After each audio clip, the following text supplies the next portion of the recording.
What up everybody, Bonzo here, and today we're talking about Inner Landmine Plus. I've got a new headband, it says Bonzo's Tower.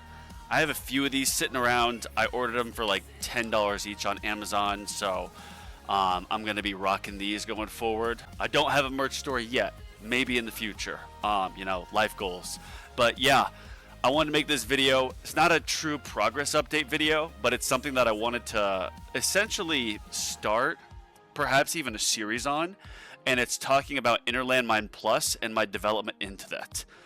The reason why I'm doing this is Inner Landmines are my favorite ultimate weapon, like by far, and also I don't see any other tower tubers going Inner Landmine Plus as their main ultimate weapon. I figure there's a spot to be filled. There's people probably looking for some advice on this. So for this video, I wanted to talk a bit of an overview of the strategy, kind of my next steps in my purchases, like upgrades, whatnot, in stones and research labs, all that. First and foremost though, I do want to give a shout out to a guy on Reddit called Priesten. Priesten, he wrote a great guide on Inner Landmine Plus. He currently has Inner Landmine Plus at level 8. He uses Space Displacer just like I do. There's a pretty set build that you use for this. I'm actually going to link his Reddit post into the comments here or in the description if it lets me, as he's the one who I'm getting these ideas from, and I certainly want to give him credit for that. So to show you a bit of my ultimate weapons right now, Chain Lightning's very developed. I'm not going to get Smite because this is more for EHP players, as it does percentage damage. From what I've heard, as Glass Cannon, there's other better ultimate weapon plus to get. I've heard like Bonsai and Zephyr talk about getting Smite because they're EHP, but I'm going to avoid that. Other ultimates have pretty much stayed the same except for Inner Landmines. Oh wow. Did you guys see this? I'm getting cussed out by the kitty. Do you not like Inner Landmines, cat? Yeah, so my Inner Landmines, I have gotten my damage up much higher. I've had the quantity and the cooldown maxed out for a while. I've got the multiplier at 9.5 times a second, so there's still ways to go. And then if I jump to my modules, I actually have my Space Displacer assist, or any armor assist at Legendary. I'm going to be getting this to Mythic next. The reason being is if I show you this, the most important part of this build is, of course, the Inner Landmine quantity. Just having them spawn so they'll stop enemies, essentially give you a ton of crowd control. Now, on top of that, I would say a prerequisite for this is to have all your Inner Landmine labs done, which I do have. Rotation speed, which rotation speed is not as important for, it doesn't even impact the Space Displacer mines, but late game, when the bosses are just hounding your tower, it is. However, the actual quantity of mines that you have. So each level you go up in rarity is more mines. And then also what it depends on is your landmine chance, which I've probably rolled 800,000 or so rerolls just to try to get this above epic, and I haven't had any luck. So I'm going to be trying that again here. Wow, I am... Alright, cat, you can go out. Jeez, let's not even edit this out. You guys have to see what I deal with. Look at that. She's just standing right there. Look at this. Look at that. See that? See that? Kitty, what are you doing? What are you doing? What are you doing? Yeah. See what I have to live with? Yeah, so actually we're going to do some rerolls here. But to get back to what I was talking about, the rarity is very important because the more spawns that you get, the better. So, for example, enemies that get eliminated, I have a 33% chance that they turn into a landmine. Of those, you go to my module, and there is only a 20% chance that those will turn into an inner landmine. So 33%, you take 20% of 33, so 1/5, that's like 7. That basically means 7% of all enemies are going to be giving you a Space Displacer inner landmine. So you got to bump those numbers up. Now that's at 20%. When I was Epic 15, it's much lower. So actually, if you factor in the percentage increase, the first upgrade from Epic to Legendary is something like a 33% increase, because 5, 10, 15, 20. Now, technically, the upgrade from 20 to 25, then 25 to 30 is a smaller percentage upgrade at each. However, it would still be necessary to get to Ancestral, so that way you can have 30% of your 30, so 10, 11, 12%, depending on what your landmine chance is, spawning those inner mines. because in some late gameplay, what's going to happen, having more of these, as you can see, is just super important. Because not having that many, there's really not much that can be done. The whole point of this is having good crowd control, with the enemies getting paused, frozen in place, so then your chain lightning and other things can take them. So that's the first goal of the build. The second goal is the damage. Damage, this is kind of confusing on how you calculate it, but the damage is just like any other ultimate. You see what the damage is here. But my damage is 1022, so that's the base damage. But that's just what it is at base level. So then what happens is every second it multiplies by 9.5. So it just keeps stacking. It's not exponential. It's just every second you get 9.5 that damage. So basically every second that my mines are charging, it goes from 1,000 damage to like 9,500, or I guess technically 10,500, then 20,000, then let's just say 30,000, then 40,000. It stacks up. What happens is when an enemy is going through and hitting a bunch of mines, they're hitting mines that have been charging, but as you get later into the runs, and what you were kind of seeing there with that short gameplay, is there's going to be so many enemies coming and not enough mines that your space displacers will almost spawn, and then they'll just immediately get eliminated. So how do you counter that? How the damage gets high when the mines aren't getting chance to spawn is in this amazing little lab called Chrono Jump. Lab is insane. It does insane mine damage. So if you figure it out here, yeah, enemies hit by inner landmine. The charge of the inner landmine is boosted by this lab times number of times the enemy has hit the inner landmine. So it's not like exponential, but you see it's 35 seconds. 35 seconds. Let's kind of do the math out here. I'll write this equation out for you.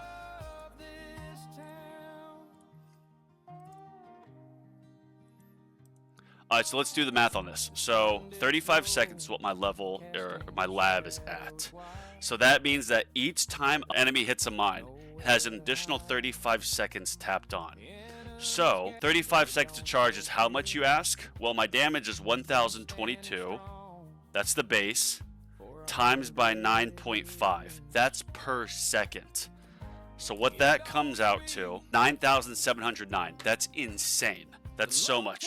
That is so much more than chain lightning, and that does also factor in like ultimate weapon crit, things like that.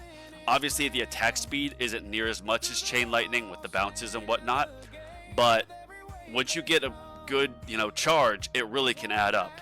So what this comes out to is 9,709 damage. From my understanding, and correct me if I'm wrong here, but on this lab is even on the very first time it hits, the first time it hits, it's 1 times this number. So basically, the base damage, even if a mine just spawns, is still the 9,709. And then if it hits a second, it's the 9,709 times 2. And then it hits it a third, it's that times 3, effectively. And what that means is that when you have a boss or an elite going through and it's just getting hit by inner landmine after inner landmine, by the time it gets close to your tower, it's going to have a really high chrono jump. So a priesten says is most of his damage comes from this lab because it just adds up so much. Now, the thing that I'm a little bit confused on is I've seen some people say that it's cumulative, some say it's multiplicative, but how I look at it is enemy hits it once, it's that 9,709. And then the second time it's times 2, then it's times 3. So technically it's not multiplied each time, it's just multiplied each time by another increment of 1. So it's not exponential, but it does increase in a sense, an additive way, I guess you could say. Because the first hit is going to be 9,709. Then the second one, 9,709 times 2, let's just say 18,000. And then the third time is 9,709 times 3. Let's just say 28,000. And then on top of that, you got your ultimate crit, and you've got the other crit factor, all that other stuff that applies to it, because that's how the damage is calculated in run with your ultimates. So what it means is you really get to add up the damage. So with that being said, I am very excited to move forward to this. I've been playing on shorter range. My range I've been playing on has been 45. What I'll most likely do is actually shorten that further when I get the range card. But kind of my next step for me is I need to get my workshop orbs brought in. So as you see, I can actually get this now. So we're going to do that. And then now I just need 13 more and I'll upgrade my orbs. And you can see when I'm in the run, my workshop orbs are way out there.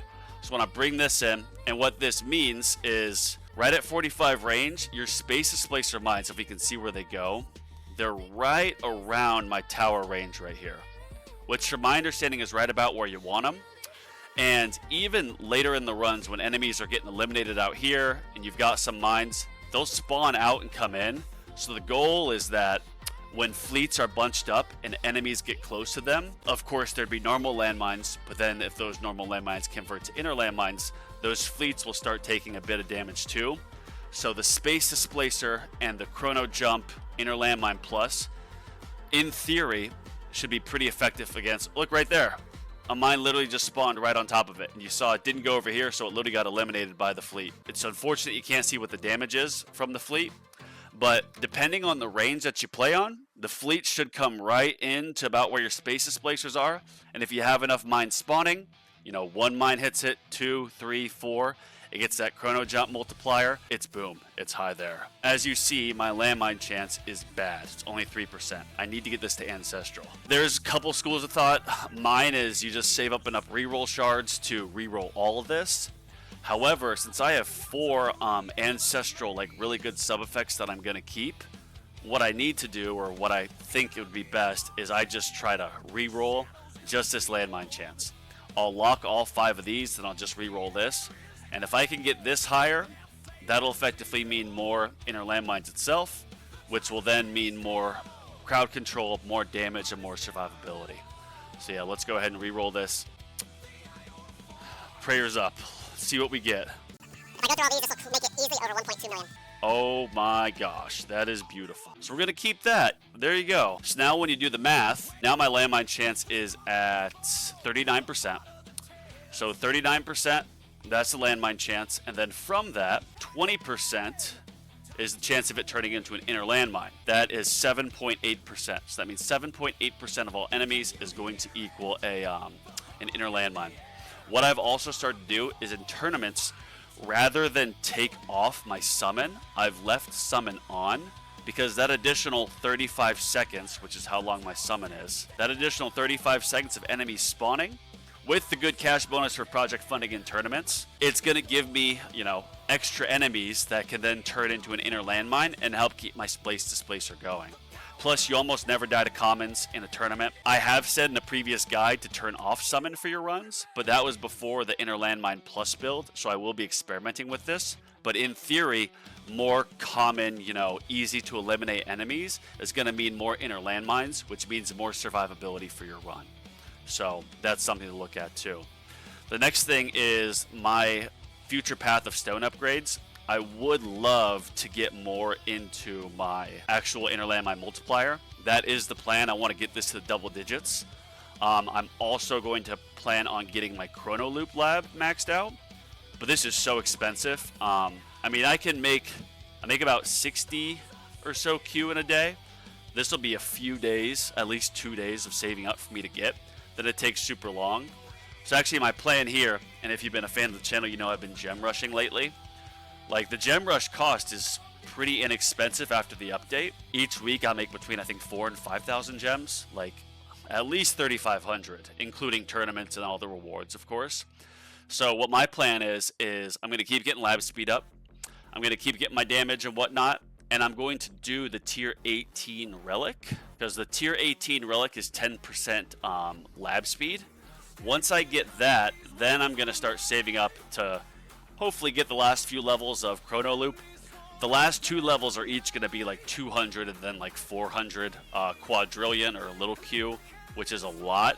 So I don't think I'll save up for those per se, but getting that 1 extra I think should help. In my immediate future though, what I'm going to be doing is I'm going to upgrade my assist armor to mythic, and in future, which I know I need to get my multipliers a little bit higher, I still am kind of holding back on doing that. My immediate concern and desire is to get more landmines, of course. However, in my tournaments, as I run here, this is going to sound insane, but here I run the magnetic hook. And the reason why I run it is because it gets an additional inner landmine to hit the boss, which means more of a multiplier, more damage. And I could use Harmony Conductor, but you know, I've got one permanent Poison Swamp. It'd only be 15% chance to miss, which isn't that good. I do occasionally use the Chip. However, at just the epic level, it's ×2 damage to enemies nearby, which isn't, you know, it's not that much of a deal breaker. However, in tournaments, it's mostly the elites and the bosses that get me. So if there's something that has a chance of shooting an inner landmine at an elite that can immediately take it out, so I get more of a multiplier then through Amplifying Strike, or, you know, it hits a boss, which it is guaranteed to be shot at a boss, that's going to mean that when the boss makes it into the actual other mines, there's just so much more Chrono Jump multiplier just added onto it from each successive hit that it should do a ton of boss damage on really tanky enemies. So yeah, immediate future is I'm going to be getting this Space Displacer up to Ancestral. What I might, now saying it again, yeah, Space Displacer to Ancestral. That'll be next stone purchase. If you guys have any other ideas where to go from there, drop them in the comments. But what I'm planning to do after that is to get my assist up a little bit more. I do want to get these to like 40 or so, both the multiplier and the core multiplier efficiency. Substat up to 34% here on the core. I know more econ isn't necessarily going to help. However, I do want more econ so I can get my orb size enhanced. Because having big orbs that are right in line with the Space Displacer is going to mean more boss hits.